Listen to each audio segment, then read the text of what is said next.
A ceasefire in Gaza may silence the guns, but for many, the wounds will long remain. Maher al-Bar once lived in a bustling neighborhood in Gaza City. My family and I lived in our home in Zaytun neighborhood. I spent my life's savings building this house, which was destroyed in the blink of an eye.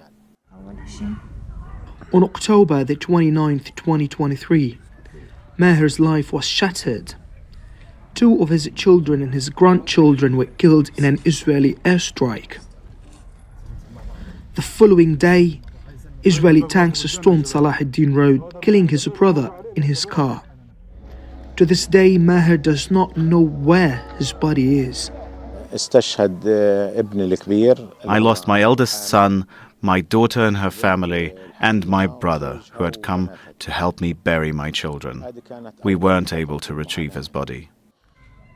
Maher's eyes fill with tears as he recalls the day his teenage daughter lost both her legs, and his wife was severely injured during the forced displacement to Rafah in southern Gaza.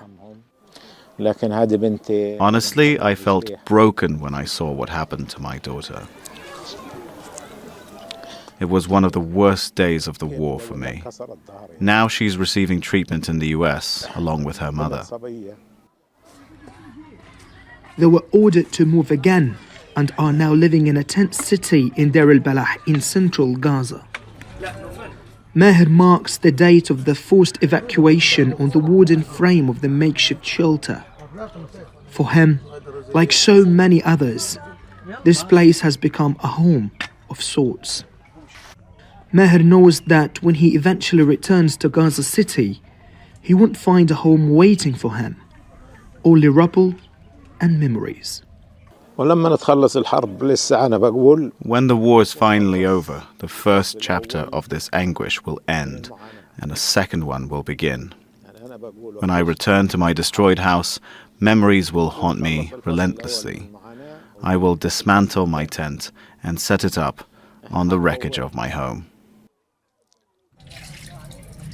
Even for his sole surviving daughter, who was rescued from the rubble of a building, life will never be the same. I'm eager to return to the north, to see my destroyed house, to visit my siblings' graves, and to have some sense of normalcy. I know that we won't live peacefully like before, but this is what I wish. For Maher, the day after the ceasefire is not one of celebration, but of reckoning.